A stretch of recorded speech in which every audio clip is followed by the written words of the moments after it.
You are welcome to another episode of LFN What's Your Say? The #1 listening show where we discuss real issues with real people like you. We are still featuring R Kelly. Real name Robert Sylvester Kelly. Also known as the R&B King. There has been so much controversy when it comes to the energy with which the Brooklyn Federal Court has been recovering funds from the R&B King, in an effort that saw his prison commissary garnished when a total amount of approximately $27,000 was taken out with the instruction of the Brooklyn trial court judge Donnelly. There seems to be an urgency by the New York District Court of Brooklyn to compensate the women who played the role of government witness during the trial that saw R. Kelly wrongfully convicted and sentenced to 30 years without any hope of probation.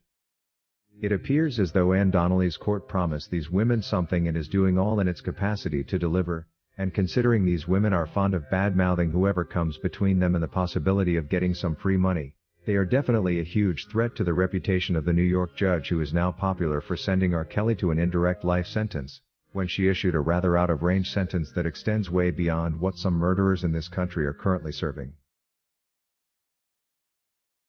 We recently published a video that stated the same court was considering further garnishing R. Kelly's royalty accounts with Sony and Universal Music Group to recover an even bigger sum of money, again to compensate the unending demands of the government witnesses who will not rest until they have taken everything the R&B King worked for throughout the 30 years of his successful music career. After learning that R. Kelly had accumulated approximately $567,000 in his UMG account, in the latest of events related to this case, the court has finally issued an order to the music giant to hand over an amount north of $500,000 from this fund to these ungrateful women. The process that led to this started back in May when the same Brooklyn court issued what is known as a third-party citation to discover the amount Universal Music Group and Sony owed the R&B King. The record company was given an ultimatum of June 21 to answer the interrogatories, at which time it would also be required to disclose how much the R&B King had in his songwriter royalties account.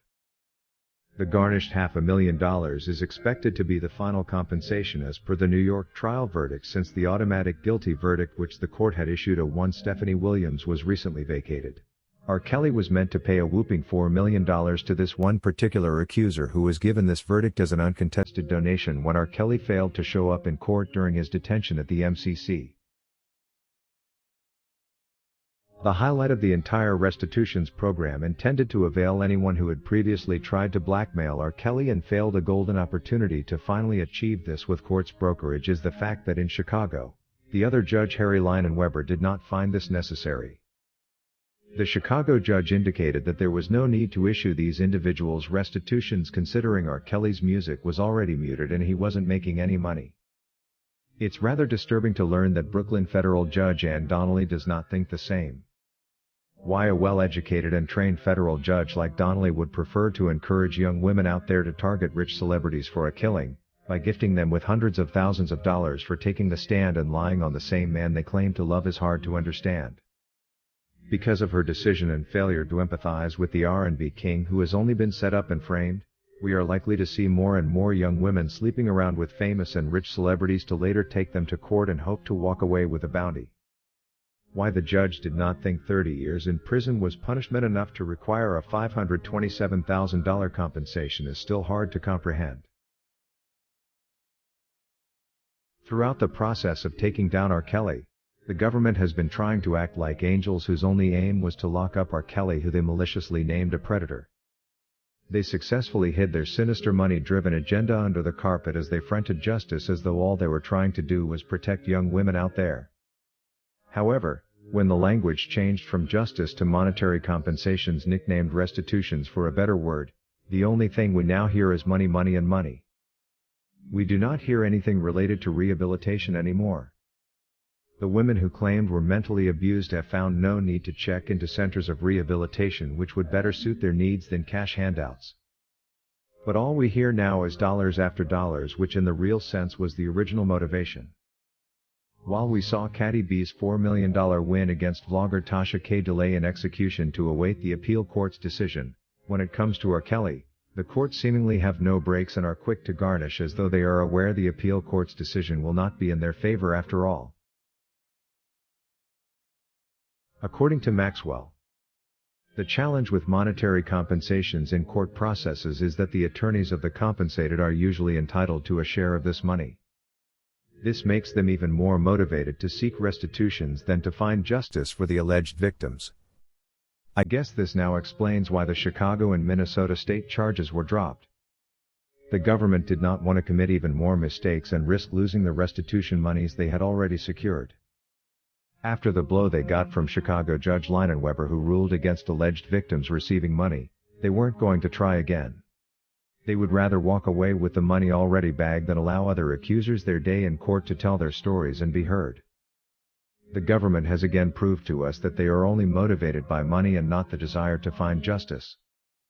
Just like Susan Loggins, the attorneys cannot wait to take off their lion's share of the long-awaited restitution payment. According to Kathleen Caldwell, "Damn this, they need to release R. Kelly instead of trying to take even more money from him. It's bad enough we as really fans have to see R. Kelly going through all this BS. Both cases need to thrown out and dropped. It's in fact a shame that these cases are still going on, fueled by the government and the evil company called Sony." Attorney Jennifer Bonjean is going to get all those liars and bring them to justice. As his real fans, we see the bigger picture here.